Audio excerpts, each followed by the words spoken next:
అందరికీ నమస్కారం.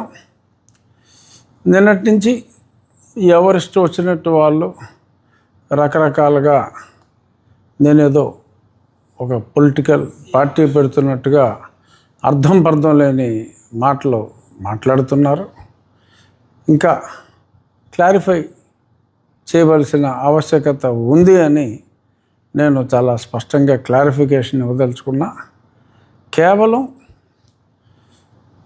ప్రజలు ముఖ్యంగా ఒక దేవాలయాల విషయంలో కావచ్చు, నేను పడిన ఏవైతే కొన్ని ఇబ్బందులు ఉన్నాయో, ఫేక్ ఎస్సీ కేసులు కావచ్చు, అలాగే ఇంకొన్ని రాజ్యాంగబద్ధంగా కొన్ని నియమ నిబంధనలు చట్టాలలో క్లారిటీ ఉన్నప్పటికీ కూడా మరి దాన్ని అనుసరించని చాలా విషయాలు ఉండొచ్చు. అలాగే ప్రజలకు సంబంధించిన ఇంకొన్ని ఇబ్బందులు, న్యాయపరమైన ఇబ్బందులు నాకు వచ్చినవి చాలామందికి రావచ్చు. అటువంటి వాటిల పరిష్కారం కోసం ముఖ్యంగా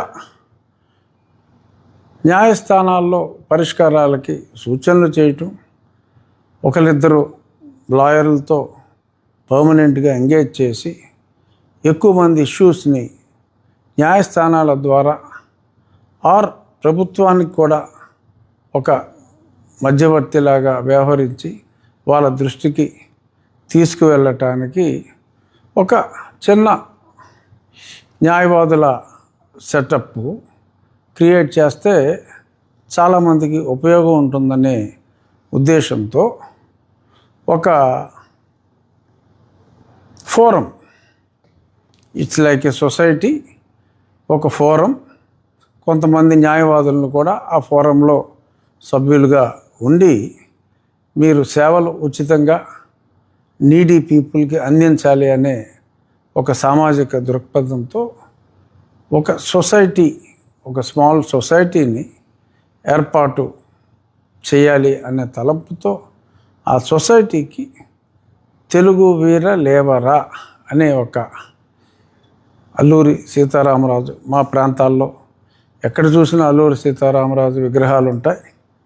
సో అల్లూరి సీతారామరాజు పోరాట స్ఫూర్తితో ప్రజలందరూ కూడా తెలుగువారికి ఏమన్నా కష్టం వచ్చినా వారికి ఒక స్ఫూర్తి కలిగించే విధంగా ఆ పేరు ఉంటుందని చెప్పి ఒక సొసైటీని ప్రారంభించడం జరిగింది. అసలు ఆ పార్టీకి సొసైటీకి ఎటువంటి సంబంధం ఉండదు. పార్టీ రిజిస్ట్రేషన్ అదొక పెద్ద ప్రాసెస్. సొసైటీ అనేది ఇది సింపుల్ ప్రాసెస్. పబ్లిక్కి సర్వ్ చేయటానికి ఉద్దేశించిన దీన్ని మరి ఎవరికి వాళ్ళు చెలవల పలవలుగా ఏదేదో మాట్లాడుతున్నారు. కాబట్టి ఈ క్లారిఫికేషన్ ఇవ్వటం నా బాధ్యతగా భావిస్తూ తెలుగు వీర లేవరా అనేది ఒక small forum to address the grievances of some public who need legal advice and మరీ నీడీ ఉంటే సో కోర్టులో కూడా ఫైల్ చేయడానికి, ఆర్గ్యుమెంట్స్ కూడా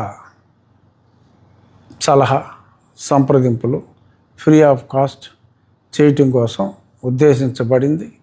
ఇది రాజకీయాలకు దీనికి ఎటువంటి సంబంధం లేదు. నేను నా పార్టీలో చాలా సంతోషంగా ఉన్నాను. ఒక బాధ్యత గల చక్కటి పదవిలో ఉన్నాను. ముఖ్యమంత్రి గారికి, నాకు, మా పార్టీ వర్కింగ్ ప్రెసిడెంట్ గారికి అందరితో చక్కటి సత్సంబంధాలు ఉన్నాయి. సో వన్స్ ఫర్ ఆల్ కొంచెం క్లారిఫై చేస్తే సమంజసంగా ఉంటుంది అని చెప్పి నేను ఈ క్లారిఫికేషన్ ఇస్తున్నాను. ఐఆమ్ ఎక్స్ట్రీమ్లీ హ్యాపీ అని మరొక్కసారి అందరికీ తెలియజేస్తూ ధన్యవాదాలు. నమస్కారం, శుభోదయం. ఈరోజు ఉదయం పేపర్లో ఒక వార్త చూసా, మా లోకల్ పేపర్లో. అదేంటంటే సండే స్కూల్ పేరిట స్కూల్ పిల్లల్ని చర్చిలకి తీసుకుని వెళ్ళి అక్కడ క్రైస్తవ పాఠాలు, క్రైస్తవ మత ఉద్బోధన ఇవన్నీ చాలా ఎక్కువగా చేస్తున్నట్టుగా చూశాను. చట్టరీత్యా అంటే మతాన్ని మీరు ప్రచారం చేసుకునే స్వేచ్ఛ రాజ్యాంగం ఇచ్చినప్పటికీ బలవంతంగా మత ప్రచారాన్ని రుద్దటం అనేది చట్టరీత్యా నేరం. 13 రాష్ట్రాల్లో చాలా స్పష్టంగా యాంటీ కన్వర్షన్ రూల్స్ ఉన్నాయి.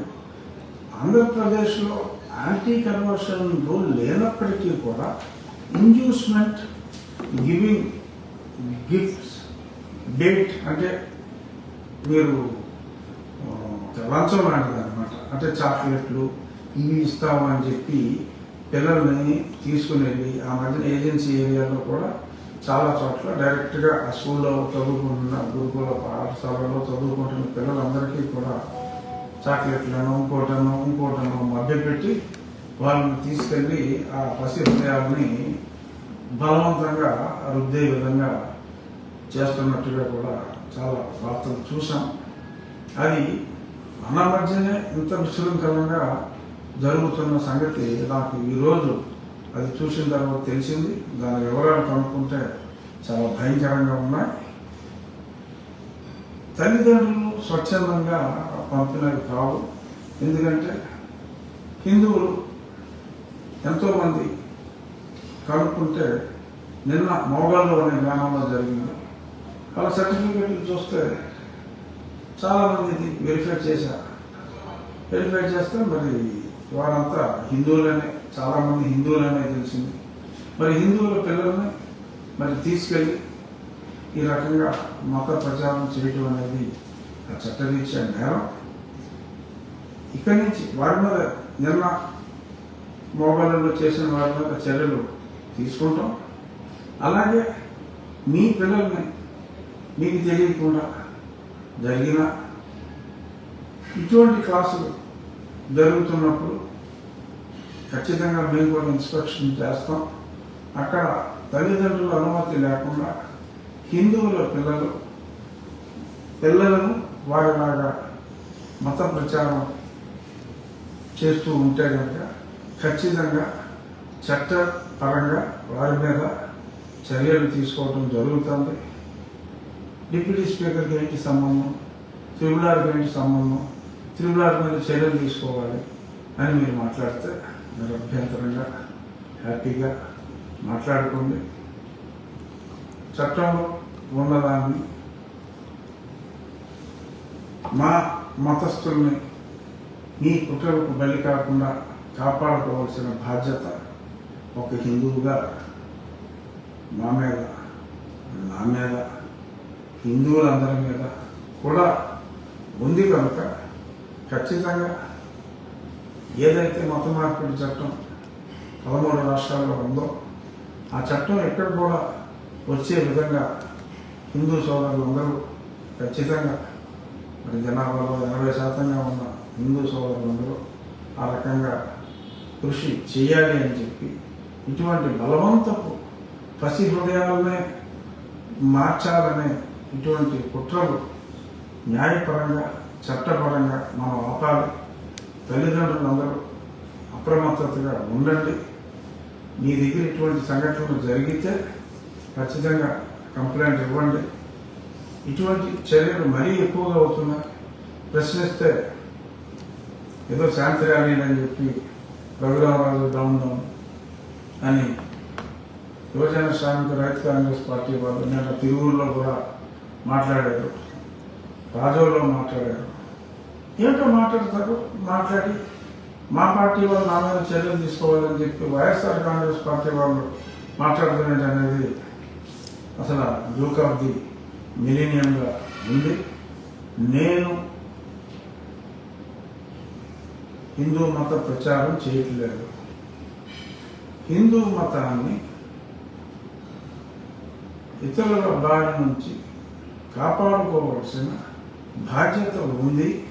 బలవంతంగా ఎవరికి మార్చే హక్కు లేదు అని మాత్రమే రాజ్యాంగబద్ధంగా అందులో ఉన్నట్టు నేను చెప్తున్నాను.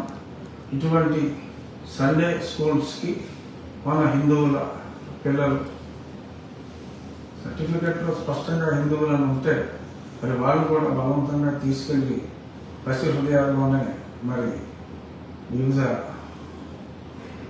ఇతర మతాల బోధనలు చేయటం తల్లిదండ్రులు జాగ్రత్తగా ఉండాలి. But at the same time ఇటువంటివి జరగకుండా చూసుకోవాలి.